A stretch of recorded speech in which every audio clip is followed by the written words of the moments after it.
وبالوالدين إحسانا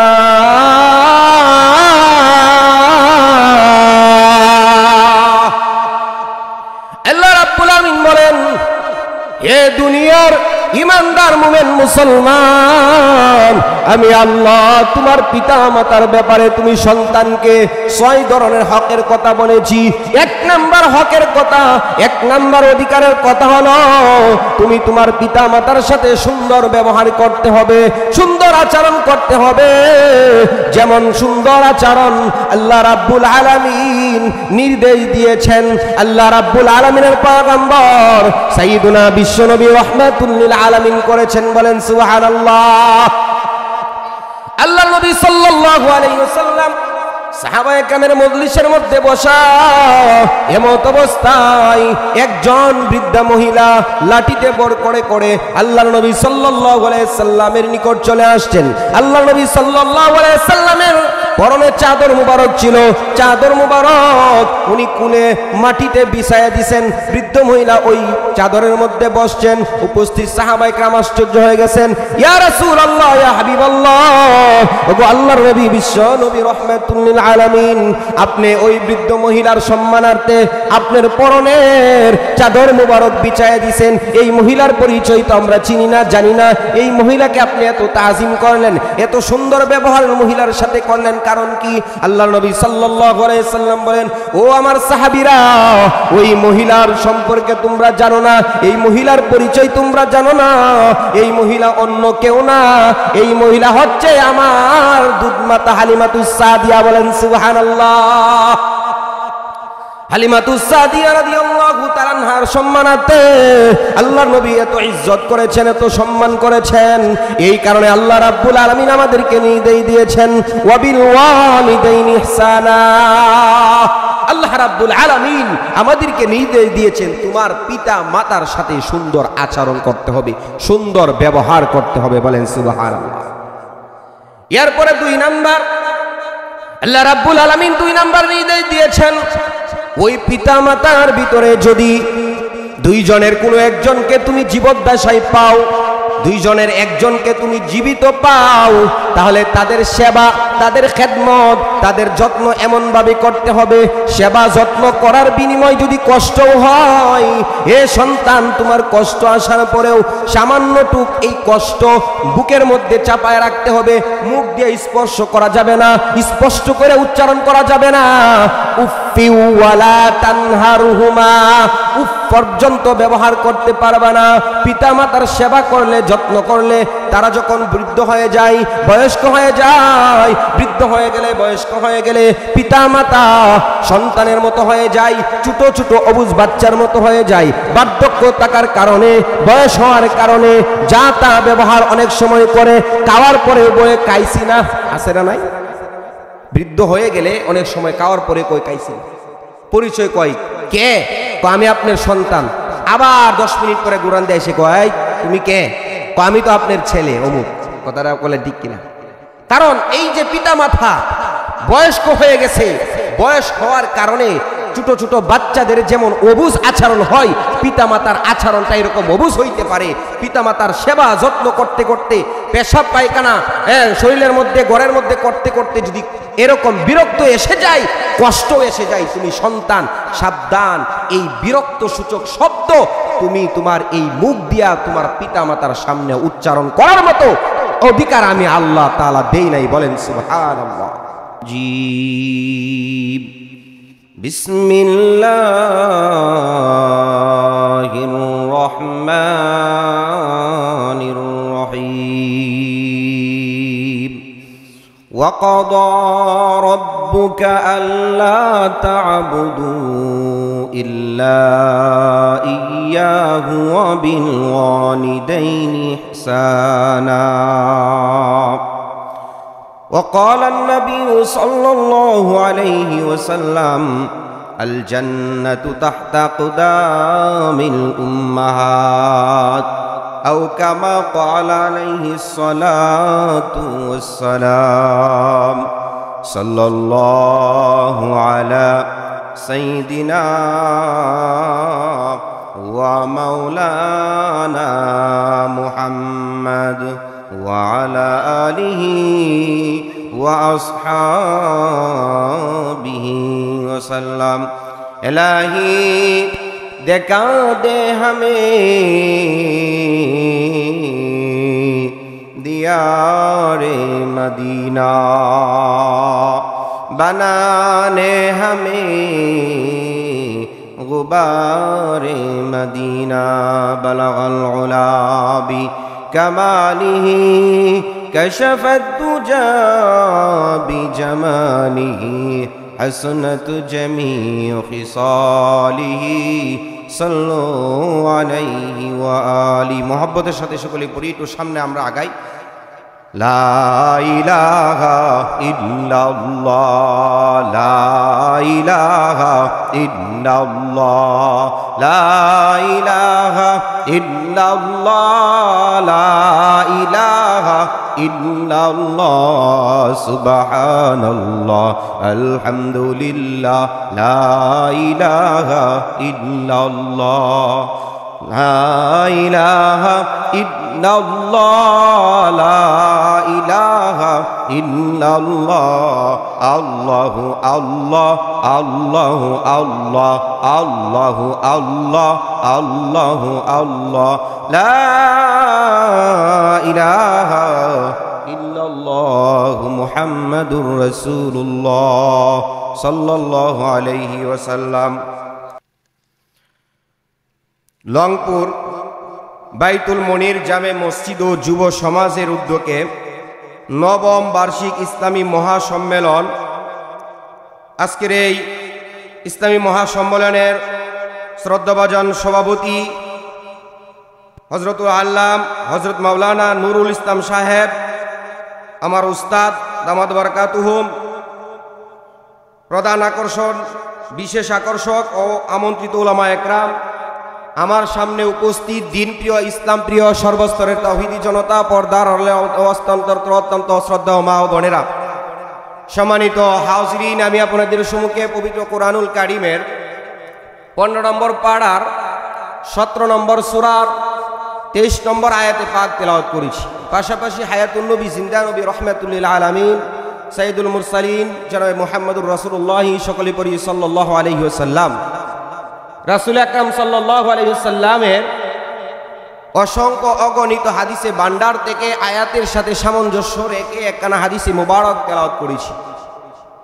সম্মানিত মুসলিম একরাম, প্রিয় হাজিরিন, আমি আমার আয়াতে কারিমাকে সামনে নিয়ে এবং হাদিসে মুবারককে সামনে নিয়ে আলোচ্য আয়াত এবং হাদিসের উপরে কিছু আলোচনা করার তৌফিক শুরুতে মহান রব্বে কাবার নিকট প্রার্থনা করছি, আল্লাহ রাব্বুল আলামিন আমাকে যাতে আমলের নিয়তে বলার, ইখলাসের নিয়তে বলার এবং আপনাদেরকে ইখলাসের সাথে এবং আমলের নিয়তে শ্রবণ করার তৌফিক দান করো। সকলে বলেন আমিন।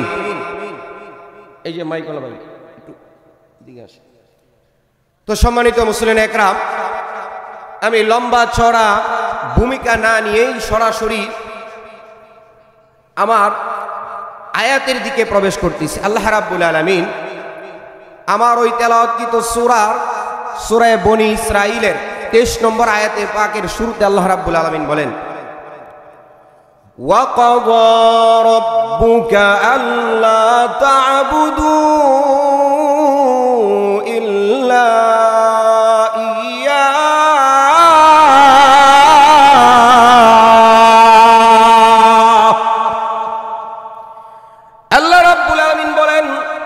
হে দুনিয়ার ইমানদার মুমিন মুসলমান, আমি আল্লাহ তোমাদেরকে এই দুনিয়াতে সৃজন করেছি, এই দুনিয়াতে আমি আল্লাহ তোমাদেরকে পাঠিয়েছি। পাঠানোর পরে আমি আল্লাহ প্রদত্ত তোমাদেরকে আমি আল্লাহ এই দুনিয়ার জগতে সর্ব উৎকৃষ্ট সার্টিফিকেট দিয়েছি, আশরাফুল মাখলুকাত। বলেন সুবহানাল্লাহ। আল্লাহ রাব্বুল আলামিন আপনাকে আমাকে এই দুনিয়াতে সৃজন করার পরে সমস্ত সৃষ্টি জীবের উপরে আল্লাহ তাআলা আপনাকে আমাকে প্রাধান্য দিয়েছেন, আশরাফুল মাখলুকাত তথা সৃষ্টির শ্রেষ্ঠ জীব। ওই সৃষ্টির শ্রেষ্ঠ জীব হিসাবে আল্লাহ রাব্বুল আলামিন আপনাকে আমাকে সৃজন করেছেন, সৃষ্টি করেছেন, এতে আমরা খুশি না বেজার? কথা বলে। তাহলে খুশি হইলে খুশির আওয়াজটা একটু জোরে হয়, আর বেজার হইলে আওয়াজটা একটু নরমাল হয়। যদি আমরা খুশি হয়ে থাকি আবারও বলে আলহামদুলিল্লাহ, আরো জোরে বলে আলহামদুলিল্লাহ। আল্লাহ রাব্বুল আলামিন এই দুনিয়াতে আপনাকে আমাকে আশরাফুল মাখলুকাত বানিয়ে আল্লাহ তাআলা এই পর্যন্ত তার নিয়ামত শেষ করেন নাই, আরো বাড়িয়েছেন। ঈমানদারের ঘরে, মুমিনের ঘরে, মুসলমানের ঘরে আল্লাহ রাব্বুল আলামিন জন্মসূত্রে আমাদেরকে এই দুনিয়ায় সৃজন করে, সৃষ্টি করে পাঠিয়েছেন। বলেন সুবহানাল্লাহ। আল্লাহ রাব্বুল আলামিন আমার ওই তেলাওয়াতকৃত আয়াতের ভিতরে আল্লাহ রাব্বুল আলামিন ঘোষণা করে বলেন, ওয়া ক্বাদা রাব্বুকা আল্লা তা'বুদু ইল্লা ইয়্যাহু। হে দুনিয়ার ইনসান সম্প্রদায়, বনি আদম সম্প্রদায়, আমি আল্লাহ তোমাদেরকে এই দুনিয়াতে উৎকৃষ্ট সার্টিফিকেট দিয়েছি, শ্রেষ্ঠত্বের সার্টিফিকেট দিয়েছি। আমি আল্লাহ তোমাদেরকে এই আসমান, জমিন, পাহাড়, পর্বত, নদী, নালা, কুল কায়নাত যা কিছু সৃজন করেছি, সৃষ্টি করেছি, এইগুলা আমি আল্লাহ তোমাদের কল্যাণের জন্য, মঙ্গলের জন্য, উপভোগ করার জন্য, শান্তির জন্য আমি আল্লাহ সৃষ্টি করেছি। আর এই সমস্ত নিয়ামতগুলা তুমি ভোগ করবা। ভোগ করার পরে আমি আল্লাহ এটার বিনিময় কিছু চাই না, কিছুই বলি না। আমি আল্লাহ এই যে এত সুন্দর এই জমিনকে বিছানা হিসাবে তোমার জন্য আমি আল্লাহ বিছায় দিয়েছি। এই জমিনের উপরে তুমি হাঁটতেছো, চলতেছো, তোমার কাম কাজ করতেছো, এটার বিনিময়ে আমি আল্লাহ মাসিক কোনো বেতন চাই না। কথা বলেন ঠিক কিনা? আল্লাহ রাব্বুল আলামিন মাসিক কোনো বেতন চান না। আল্লাহ রাব্বুল আলামিন বছরের কোনো ট্যাক্স চান না। একটা ব্যবসা করতে হলে, বাণিজ্য করতে হলে, যদি আপনাদের ওই নান্দাইল শহরে আপনি ব্যবসা করেন, তাহলে এই জায়গার মধ্যে ব্যবসা করলে ট্যাক্স দিতে হয়, দোকান ভাড়া নিলে সিকিউরিটি দিতে হয়, এরপরে মাসে মাসে অনেক ধরনের ট্যাক্স চান্দা দিতে হয়। এরপরে আপনি যে ব্যবহার করবেন, যেই মিটার, যেই বিদ্যুৎ ব্যবহার করবেন, এই বিদ্যুৎ যেই পরিমাণ খরচ হয়, মাস শেষে আপনাকে এটার বেতন দিতে হয়। কথা বলেন ঠিক কিনা? আল্লাহ রাব্বুল আলামিন বলেন, আমি এই সুন্দর পৃথিবী সৃজন করেছি, এই সুন্দর আমার জমিন সৃষ্টি করেছি, সুন্দর আসমান সৃষ্টি করেছি, এই পাহাড়, পর্বত, নদী, নালা, এত সুন্দর সূর্য আমি আল্লাহ সৃজন করেছি, সৃষ্টি করেছি। এইগুলা সবগুলা তোমার জন্য দিয়েছি, তুমি সবগুলা ভোগ করবা। এত সুন্দর চমৎকার বাতাস, এই বাতাসের মাধ্যমে আপনি আমি সব সময় অক্সিজেন গ্রহণ করতেছি, এই অক্সিজেন নিতেছি প্রতি সেকেন্ডে সেকেন্ডে, চোখের ফলকে ফলকে। এর বিনিময়ে কোনো মাসিক বিল দিতে হয় না, বছরেও বিল দিতে হয় না। আল্লাহ রাব্বুল আলামিন সবগুলাকে আমাদের জন্য আমভাবে আল্লাহ তাআলা সৃজন করেছেন, সহজ করে দিয়েছেন। আমাদেরকে আল্লাহ তাআলা এত অসংখ্য গণিত নিয়ামত দিয়ে ভরপুর করে দিয়েছেন।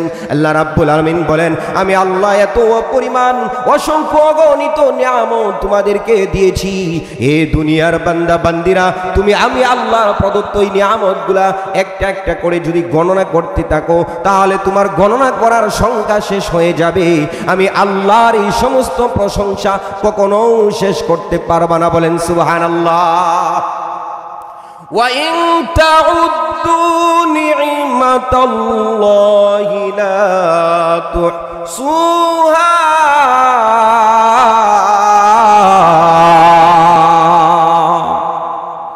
আল্লাহ রাব্বুল আলামিন বলেন, এই নিয়ামতগুলো তুমি যদি গণনা করতে থাকো, সংখ্যা শেষ হয়ে যাবে। এরপরেও নিয়ামত কখনো শেষ করতে পারবা না। হে দুনিয়ার ইমানদার মুমিন মুসলমান, আল্লাহ রাব্বুল আলামিন এত অসংখ্য নিয়ামত আমাদেরকে দিয়েছেন। এই নিয়ামতের বিনিময়ে কিছুই চাই না, কোনো বেতন চান না, কোনো ট্যাক্স চান না। আল্লাহ রাব্বুল আলামিন আমার তেলাওয়াতকৃত আয়াতের ভিতরে আল্লাহ তাআলা ঘোষণা করে বলেন, ওয়া ক্বাদা রাব্বুকা আল্লা তা'বুদু ইল্লা ইয়্যাহু। হে দুনিয়ার আদম সম্প্রদায়, হে মানব সম্প্রদায়, আমি আল্লাহ তোমাদেরকে এই দুনিয়াতে সৃজন করার পরে সবগুলা দিয়েছি, বিনিময়ে কিছু চাই না। শুধু এই কথা আমি আল্লাহ নির্দেশ দিলাম, আমি আল্লাহর গোলামি করবা। বলেন সুবহানাল্লাহ। তাহলে এই দুনিয়াতে গোলামি চলবে কার? কথা বলেন। আল্লাহ রাব্বুল আলামিনের গোলামি চলবে। আল্লাহ বলে কোনো বেতন চাই না, কোনো ট্যাক্স চাই না, কোনো কিছুই চাই না। আমি আল্লাহ তোমাকে বললাম আমি আল্লাহর গোলামি করার জন্য, দাসত্ব করার জন্য, আরাধনা করার জন্য, ইবাদত বন্দেগী করার জন্য। হে নান্দাইলের মুসলমান, কি ময়মনসিংহ জেলার মুসলমানেরা ভালো করে বুঝে উত্তর দেন। আল্লাহ রাব্বুল আলামিন এত কিছু দিয়েছেন, বিনিময় কিছু চাইছেননি, বিনিময় কিছুই চান না। শুধু আল্লাহ রাব্বুল আলামিন আমার তেলাওয়াতকৃত আয়াতে পাকের ভিতরে বলেন, ওয়া ক্বাদা রাব্বুকা আল্লা তা'বুদু ইল্লা ইয়্যা। হে দুনিয়ার আদম সম্প্রদায়, আমি আল্লাহ আমার এই দুনিয়াতে তোমাদেরকে সৃষ্টি করেছি, একটা বিধান দিলাম, আমি আল্লাহর গোলামি করবা। সুবহানাল্লাহ। তাহলে দুনিয়াতে গোলামি কার চলবে? আল্লাহর গোলামি চলবে, আল্লাহর দাসত্ব চলবে, আল্লাহর আরাধনা চলবে, আল্লাহর ইবাদত চলবে। আল্লাহ রাব্বুল আলামিন ব্যতীত অন্য কোনো কারো ইবাদত চলতে পারে না। কথা বলেন ঠিক কিনা? আল্লাহ রাব্বুল আলামিন আমাদেরকে শিক্ষা দিয়েছেন সূরা ফাতিহা, ওই এশারের নামাজের মধ্যেও আমরা পড়েছি, ইয়্যাকা না'বুদু ওয়া ইয়্যাকা নাস্তাঈন।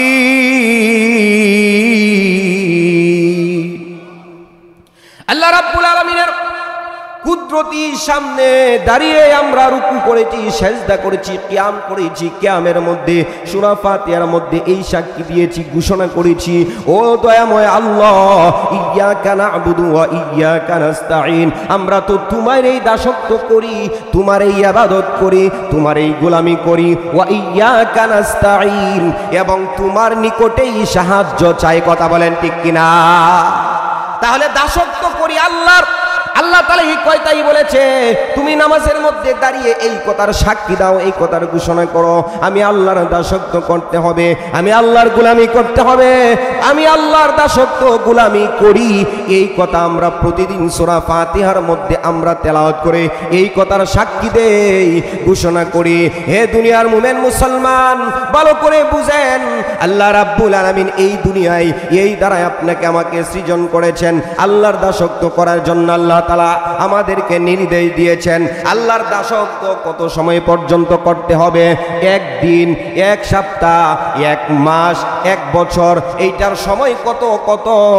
আল্লাহ রাব্বুল আলামিন অপর আয়াতে কারিমার ভিতরে বলেন, ওয়া'বুদু রাব্বাকা হাত্তা ইয়াতিয়াকাল ইয়াকিন।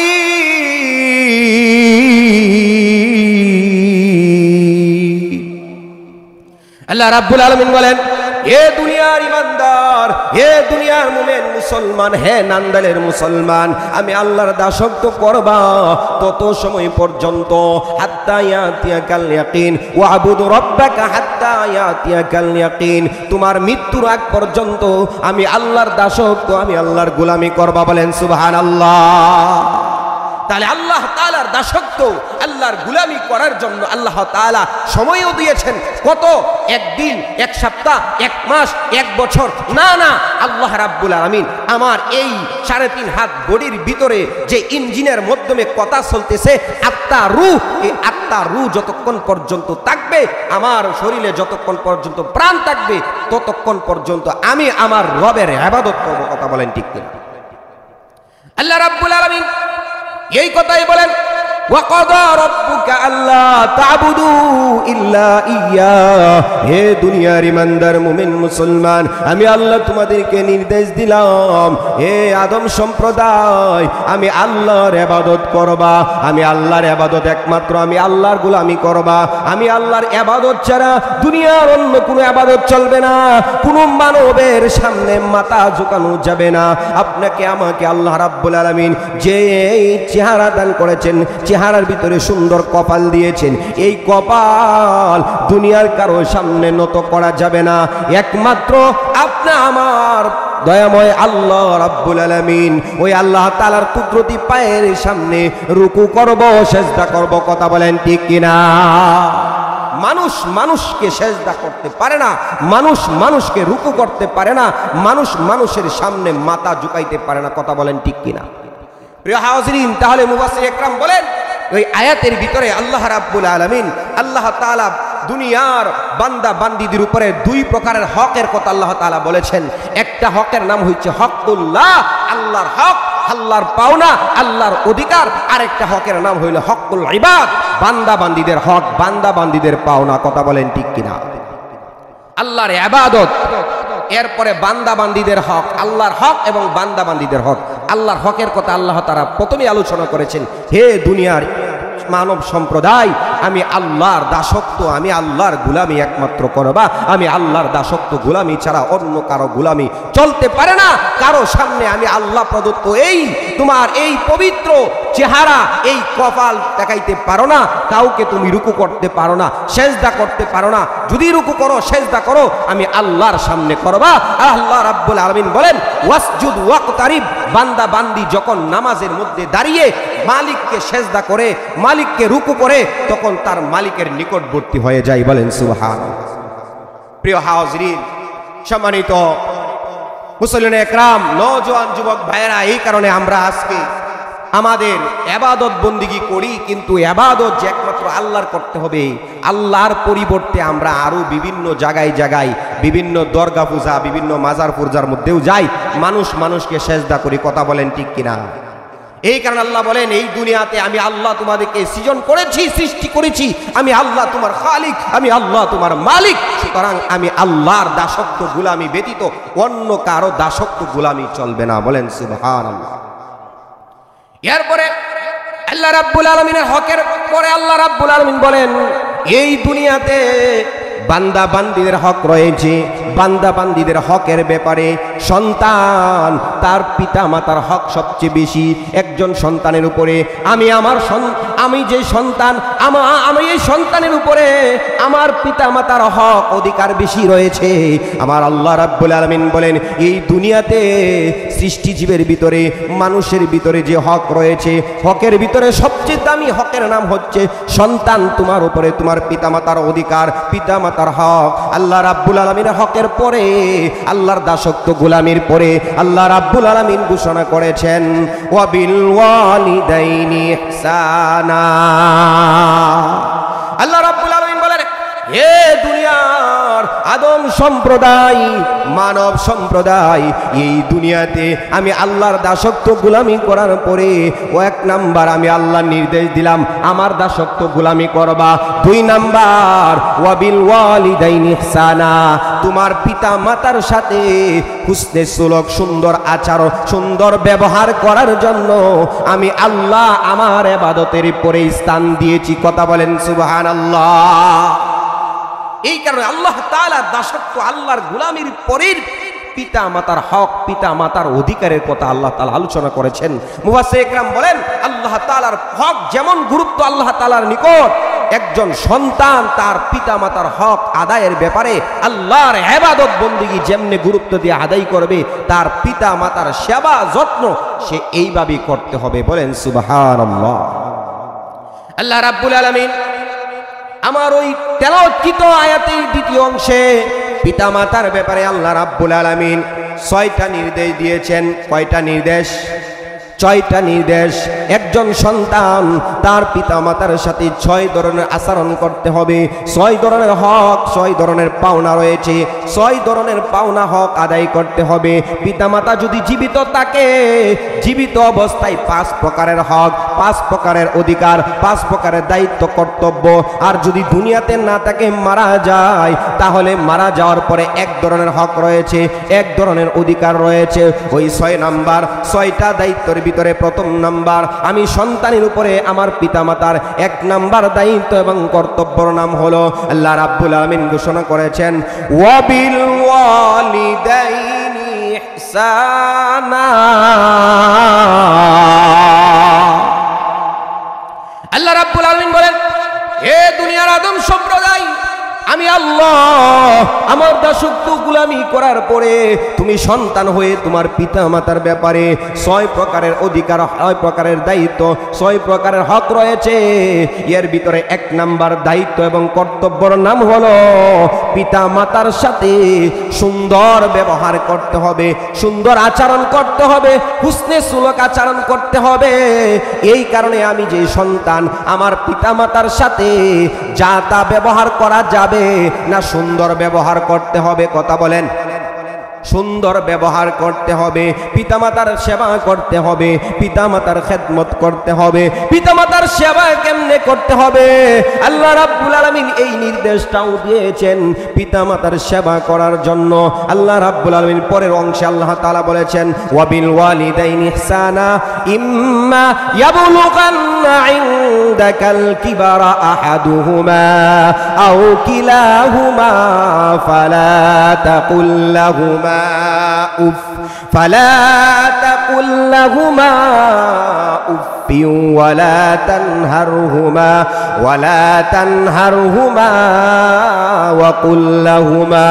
وقل لهما قولا كريما। আল্লাহ তাআলা বলেন 1 নাম্বার কি? আল্লাহ তাআলা বলেন وبالوالدين إحسانا।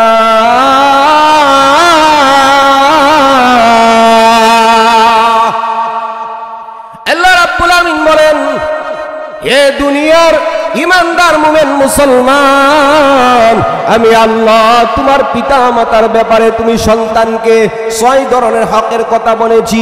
1 নাম্বার হকের কথা, 1 নাম্বার অধিকারের কথা হলো তুমি তোমার পিতা মাতার সাথে সুন্দর ব্যবহার করতে হবে, সুন্দর আচরণ করতে হবে। যেমন সুন্দর আচরণ আল্লাহ রাব্বুল আলামিন নির্দেশ দিয়েছেন। আল্লাহ রাব্বুল আলামিনের পয়গম্বর সাইয়্যিদুনা বিশ্বনবী রাহমাতুল লিল আলামিন করেছেন, বলেন সুবহানাল্লাহ। আল্লাহর নবী সাল্লাল্লাহু আলাইহি ওয়াসাল্লাম সাহাবায়ে কেরামের মজলিসের মধ্যে বসা এমত অবস্থায় একজন বৃদ্ধা মহিলা লাঠিতে বর করে আল্লাহর নবী সাল্লাল্লাহু আলাইহি সাল্লামের নিকট চলে আসছেন। আল্লাহর নবী সাল্লাল্লাহু আলাইহি সাল্লামের পরনে চাদর মুবারক ছিল, চাদর মুবারক উনি কুলে মাটিতে বিছায়া দিয়েছেন। বৃদ্ধ মহিলা ওই চাদরের মধ্যে বসছেন। উপস্থিত সাহাবায়ে কেরাম আশ্চর্য হয়ে গেছেন। ইয়া রাসূলুল্লাহ, ইয়া হাবিবাল্লাহ, ওগো আল্লাহর নবী, বিশ্ব নবী রাহমাতুল লিল আলামিন, আপনি ওই বৃদ্ধ মহিলার সম্মানার্থে আপনার পরনের চাদর মুবারক বিছায়া দিয়েছেন। এই মহিলার পরিচয় তো আমরা চিনি না, জানি না। এই মহিলাকে আপনি এত তাজিম করলেন, এত সুন্দর ব্যবহার মহিলার সাথে করলেন, কারণ কি? আল্লাহর নবী সাল্লাল্লাহু আলাইহি সাল্লাম বলেন, ও আমার সাহাবীরা, ওই মহিলার সম্পর্কে তোমরা জানো না, এই মহিলার পরিচয় তোমরা জানো না। এই মহিলা অন্য কেউ না, এই মহিলা হচ্ছে আমার দুধমাতা হালিমাতুস সাদিয়া। বলেন সুবহানাল্লাহ। হালিমাতুস সাদিয়া রাদিয়াল্লাহু তাআলা আনহার সম্মানার্থে আল্লাহর নবী এত ইজ্জত করেছেন, এত সম্মান করেছেন। এই কারণে আল্লাহ রাব্বুল আলামিন আমাদেরকে নির্দেশ দিয়েছেন, ওয়াবিল ওয়ালিদাইনি ইহসানা। আল্লাহ রাব্বুল আলামিন আমাদেরকে নির্দেশ দিয়েছেন তোমার পিতা মাতার সাথে সুন্দর আচরণ করতে হবে, সুন্দর ব্যবহার করতে হবে। বলেন সুবহানাল্লাহ। এরপরে 2 নাম্বার আল্লাহ রাব্বুল আলামিন 2 নাম্বার নির্দেশ দিয়েছেন, ওই পিতা মাতার ভিতরে যদি 2 জনের কোনো একজনকে তুমি জীবদ্দশায় পাও, 2 জনের একজনকে তুমি জীবিত পাও, তাহলে তাদের সেবা, তাদের খেদমত, তাদের যত্ন এমনভাবে করতে হবে, সেবা যত্ন করার বিনিময় যদি কষ্টও হয়, এ সন্তান তোমার কষ্ট আসার পরেও সামান্যটুক এই কষ্ট বুকের মধ্যে চাপায় রাখতে হবে। মুখ দিয়ে স্পর্শ করা যাবে না, স্পষ্ট করে উচ্চারণ করা যাবে না। উফি ওয়ালা তানহারহুমা, উফ পর্যন্ত ব্যবহার করতে পারবে না। পিতা মাতার সেবা করলে, যত্ন করলে, তারা যখন বৃদ্ধ হয়ে যায়, বয়স্ক হয়ে যায়, বৃদ্ধ হয়ে গেলে, বয়স্ক হয়ে গেলে পিতা মাতা সন্তানের মতো হয়ে যায়, ছোট ছোট অবুঝ বাচ্চার মতো হয়ে যায়। বার্ধক্য থাকার কারণে, বয়স হওয়ার কারণে যা তা ব্যবহার অনেক সময় করে, খাওয়ার পরে বয়ে কাইছি না, আছে না নাই? বৃদ্ধ হয়ে গেলে অনেক সময় খাওয়ার পরে কই কাইছি, পরিচয় কয় কে? আমি আপনার সন্তান, আবার 10 মিনিট পরে ঘুরান দিয়ে এসে কয় তুমি কে? আমি তো আপনার ছেলে অমুক। কথাটা বলে ঠিক কিনা? কারণ এই যে পিতা মাতা বয়স্ক হয়ে গেছে, বয়স হওয়ার কারণে ছোট ছোট বাচ্চাদের যেমন অবুঝ আচরণ হয়, পিতামাতার আচরণটা এরকম অবুঝ হইতে পারে। পিতামাতার সেবা যত্ন করতে করতে, পেশাব পায়খানা শরীরের মধ্যে ঘরের মধ্যে করতে করতে যদি এরকম বিরক্ত এসে যায়, কষ্ট এসে যায়, তুমি সন্তান সাবধান। এই বিরক্ত সূচক শব্দ তুমি তোমার এই মুখ দিয়া তোমার পিতামাতার সামনে উচ্চারণ করার মতো অধিকার আমি আল্লাহ তাআলা দেই নাই। বলেন সুবহানাল্লাহ।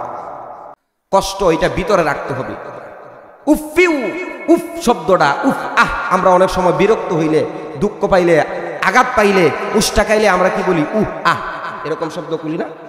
আল্লাহ রাব্বুল আলামিনের পিতা মাতার সেবা এমন ভাবে করতে হবে, এমন ভাবে খেদমত করতে হবে, বিরক্ত সূচক আচরণটা পর্যন্ত পিতা মাতার সামনে করা যাবে না।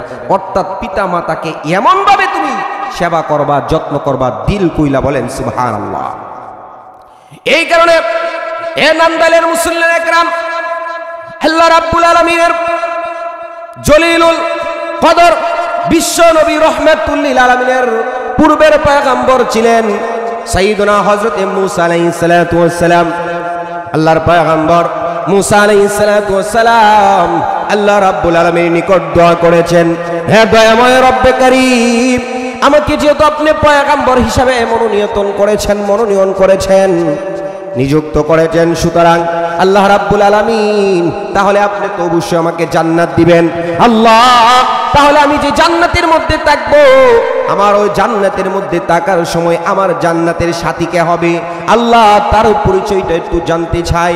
পয়গম্বর মূসা আলাইহিস সালাতু ওয়াস সালাম আল্লাহ রাব্বুল আলামিনের নিকট দোয়া করেন জান্নাতে মূসার সাথীর ব্যাপারে।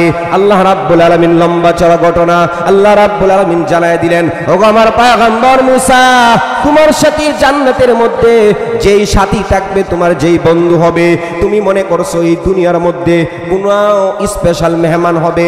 না না, ও পয়গম্বর মূসা, তোমার সাথে জান্নাতের মধ্যে যেই লোকটা থাকবে, ওই লোকটা হচ্ছে ওই এলাকার, ওই গ্রামের সাধারণ একজন কসাই। সুবহানাল্লাহ, সাধারণ একজন কসাই।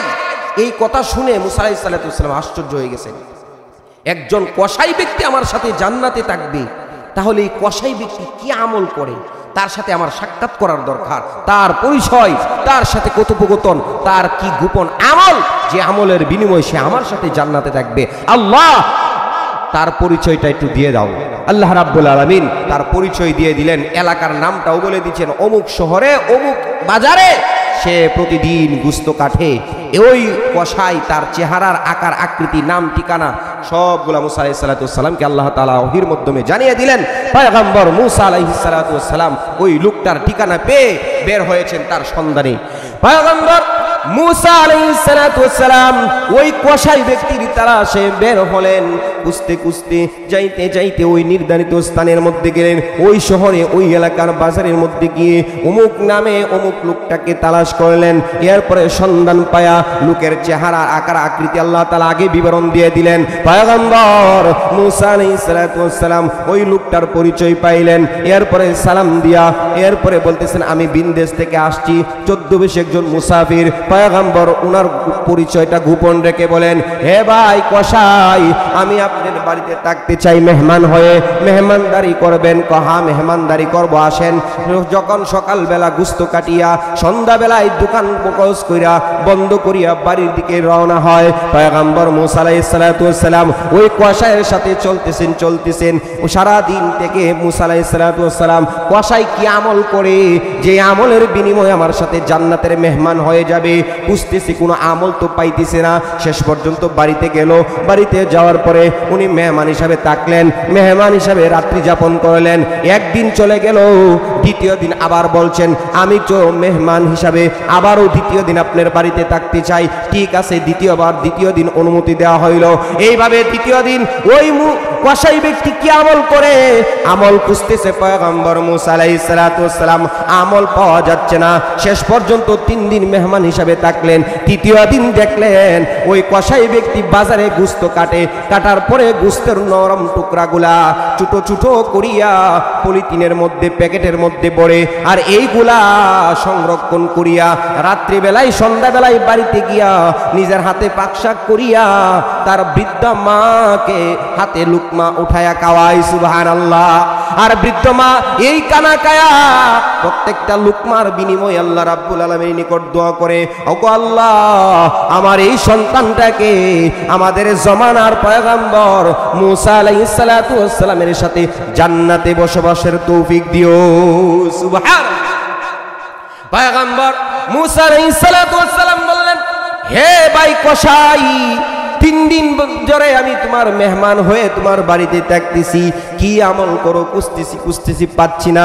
3 দিনের দিনে দেখলাম যে আমলটা করো, এই যে খেদমতটা মার জন্য করো, আর মা প্রত্যেকটা লুকমা কে আল্লাহ রাব্বুল আলামিনের নিকট তোমার ব্যাপারে দোয়া করে আমার সাথে তুমি জান্নাতের মেহমান হওয়ার জন্য আল্লাহ রাব্বুল আলামিন তোমার মার এই দোয়া কবুল করে আমি পয়গম্বরের মাধ্যমে দুনিয়াতে সুসংবাদ দিলাম, আমি পয়গম্বর মুসার সাথে তুমি কসাই ব্যক্তি জান্নাতে থাকবা। বলেন সুবহানাল্লাহ। আল্লাহু আকবার। তাহলে মার খেদমত বড় দামি। পয়গম্বর বিশ্বনবী রাহমাতুল লিল আলামিন আল্লাহর নবী সাল্লাল্লাহু আলাইহি সাল্লামের জামানায় ওয়াস নামক একজন ব্যক্তি ছিলেন। করণ হইতে শহরের নাম, করণ শহর থেকে ওয়াস করণী রাহমাতুল্লাহ আলাইহি আল্লাহর নবী সাল্লাল্লাহু আলাইহি সাল্লামের জীবদ্দশায় উনি ঈমান এনেছেন, আল্লাহ তাআলার প্রতি ঈমান এনেছেন, পয়গম্বরকে নবী হিসাবে স্বীকৃতি দিয়েছেন। চিঠির মধ্যে লিখেছেন, ইয়া রাসূলুল্লাহ, ইয়া হাবিবাল্লাহ, আমি ওই করণ শহর থেকে ওয়াস নামে নওজোয়ান যুবক, আমি আল্লাহর প্রতি ঈমান এনেছি, আপনাকে পয়গম্বর হিসাবে স্বীকৃতি দিয়েছি, এখন আমি আপনার সাথে সাক্ষাৎ করতে চাই। চিঠির মধ্যে লিখে পাঠিয়েছেন, তবে গো পয়গম্বর একটা সমস্যার মধ্যে আছি, এটার সমাধান জানতে চাই। ইয়া রাসূলুল্লাহ, ইয়া হাবিবাল্লাহ, আমি ওয়াস করণী আপনার দিদার নসিব করতে চাই। আমার মা প্রতিবন্ধক, আমার মা আমার বাড়িতে রয়েছে, বৃদ্ধা মা, খেদমত করার জন্য সেবা করার জন্য দ্বিতীয় কেউ নাই। ওগো পয়গম্বর, এমত অবস্থায় আমার করণীয় কি, আমি কি করতে পারি?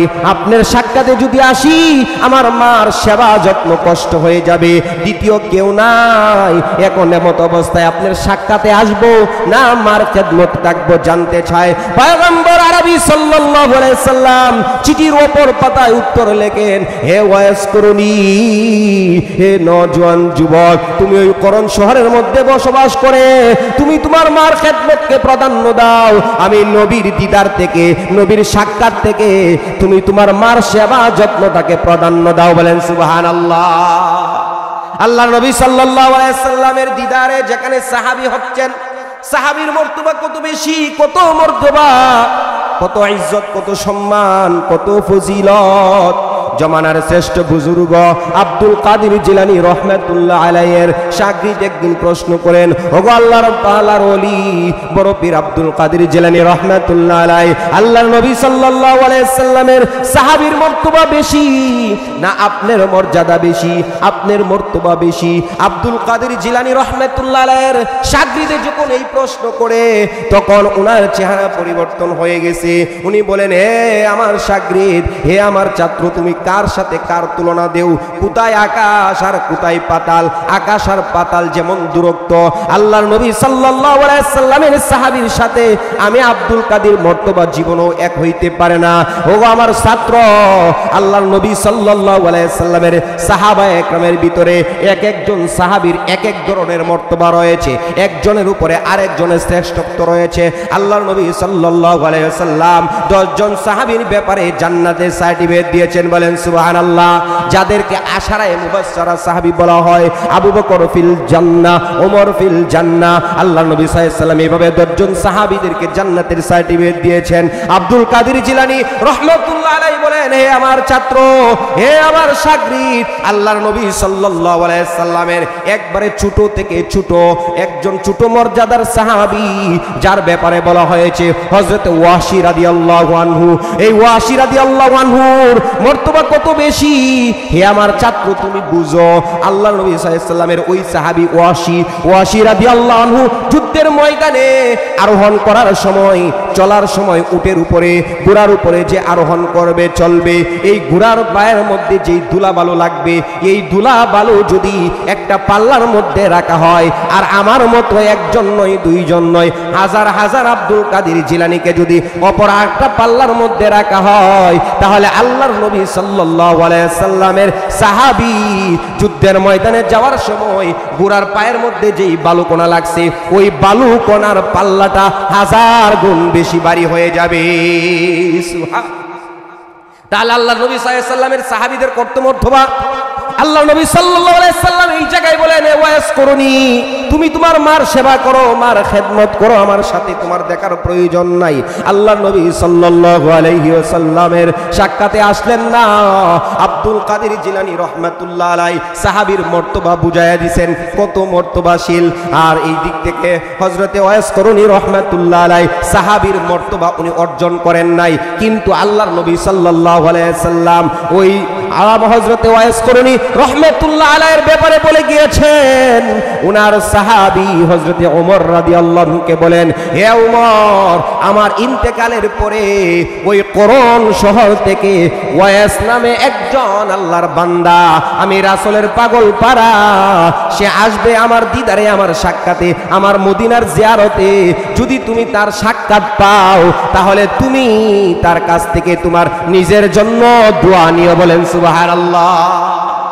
ওমর যেখানে জান্নাতের সার্টিফিকেট প্রাপ্ত সাহাবী, ওই সাহাবীকে বলতেছেন ওয়াস করুনি আসবে, আর ওমর ওয়াস করুনির সাথে তোমার সাক্ষাৎ হইলে তার কাছ থেকে তুমি তোমার নিজের জন্য দোয়া নিও। সুবহানাল্লাহ। তাহলে ওয়াস করুনির ভিতরে কি এমন ছিল? হযরতে ওমর রাদিয়াল্লাহু আনহু আল্লাহর নবী সাল্লাল্লাহু আলাইহি ওয়াসাল্লামের ইন্তেকালের পরে বারবার তালাশ করেন। উনি যখন খলিফা হইলেন, খলিফাতুল মুসলিমিন ওমর রাদিয়াল্লাহু আনহু বারবার তালাশ করেন মদিনায় কোন কাফেলা কোন দেশ থেকে আসছে, ওই ওয়াস করুনি করণ শহর থেকে কোন কাফেলা আসে কিনা। জায়গায় জায়গায় লোক গোয়েন্দা রাখছে, যদি করণ শহর থেকে কোনো কাফেলা আসে আমাকে খবর দিবা। আর এইভাবে লোক যখন পিট করে রাখছে, জায়গায় জায়গায় গোয়েন্দা রাখছে, পুলিশ বাহিনী নিযুক্ত করে রাখছে। দিন চলে যাইতেছে, করণ শহর থেকে কোনো কাফেলা আসে না। হঠাৎ করে একদিন একটা কাফেলা আসলো, আসার পরে ওমর রাদিয়াল্লাহু আনহুকে খবর দেওয়া হইল। খলিফাতুল মুসলিমিন ওমর ইবনে খাত্তাব রাদিয়াল্লাহু আনহু ওই ওয়াস করুনি, ওয়াস করণ থেকে একটা জামাত আসছে মদিনা জিয়ারতের জন্য। ওমর রাদিয়াল্লাহু আনহু সঙ্গে সঙ্গে চলে গেলেন, তালাশ করতেছেন তোমাদের ভিতরে ওয়াস নামে কে আছে। ওয়াস নামে আমি আছি। ও ওয়াস করুনি রহমাতুল্লাহের সাথে উমরের সাক্ষাৎ হয়ে যায়। ওনার তাজিম করেছেন, সম্মান করেছেন। এরপরে ওমর রাদিয়াল্লাহু আনহু বলেন, হে ওয়াস করুনি, ও আল্লাহর ওলি, আপনি আমি উমরের জন্য দোয়া করেন। আল্লাহু আকবার। ওয়াস করুনি রহমাতুল্লাহ আলাইহি উমরের কাছ থেকে যখন এই কথা শুনলেন, নিজেকে আর সামলায় রাখতে পারলেন না, চোখ থেকে জোর জোরে পানি বের হয়ে গেল। ওগো আল্লাহর পয়গম্বরের সাহাবী ওমর, আপনি ওমরের মর্তবা কোথায়? আপনার ব্যাপারে আল্লাহর নবী বলেছেন ওমর ফিল জান্নাহ, ওমর জান্নাতের সার্টিফিকেট প্রাপ্ত সাহাবী। আর আমি ওয়াস করুনি, আপনার জন্য আমি কি দোয়া করব? আপনার মর্তবা কোথায়? আপনি সাহাবী হয়েছেন, আমি তো সাহাবী হইতে পারি নাই। আপনি তো নবীকে দেখছেন, কিন্তু আমি তো নবীকে দেখতে পারি নাই, যদিও নবীর জীবদ্দশায় ঈমান এনেছি। আল্লাহর নবীর সাহাবী ওমর রাদিয়াল্লাহু আনহু বলেন, ওয়াস করুনি, তোমার ব্যাপারে আল্লাহর নবী সাল্লাল্লাহু আলাইহি সাল্লাম সুসংবাদ দিয়েছেন, তুমি হচ্ছ মুস্তাজাবাদ দাওয়া, অর্থাৎ তুমি যার ব্যাপারে যেই দোয়াটা করো আল্লাহ রাব্বুল আলামিন তার ব্যাপারে সেই দোয়াটা কবুল করে নেয়। বলেন সুবহানাল্লাহ। এত বড় মর্তবা কি কারণে হয়েছে? আর এর পিছনে আর কোনো কারণ নাই, একটা কারণ, ওই কারণটার নাম হচ্ছে ওই ওয়াইস করুনি রহমাতুল্লাহ আলাইহি মার সেবা করেছেন, মার যত্ন করেছেন, মার খেদমত করেছেন। বলেন সুবহানাল্লাহ। আল্লাহু আকবার। এই কারণে আল্লাহ রাব্বুল আলামিন বলেন